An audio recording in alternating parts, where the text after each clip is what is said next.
Ayrim davlatlarda toza ichimlik suvi oltinga teng bo'lib turgan, minglab kishilar yosh go'daklar ichimlik suvi tanqisligidan aziyat chekayotgan bir sharoitda siz u biz Alloh taolo ato etgan shunday buyuk ne'matning qadriga yetmasligimiz noshukrlikdan bo'lak narsa emas.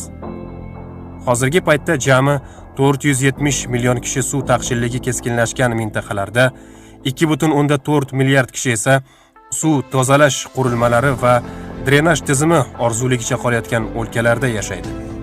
Sifatli ichimlik suvi yetishmasligidan jahonda yiliga 10 million kishi kasallanib nobud bo'lmoqda. Dunyoning juda ko'p mamlakatlarida millionlab odamlar toza ichimlik suviga tashna, bir chelak suv uchun janjal, mojarolar bo'layotgan bir paytda bizlar toza ichimlik suvini jo'mraklardan oqizib qo'yyapmiz. Nega bunday desangiz, sovuqda muzlab qoladi kabi bahonalar topiladi. Toza ichimlik suvi bilan ekinlarimizni sug'oramiz,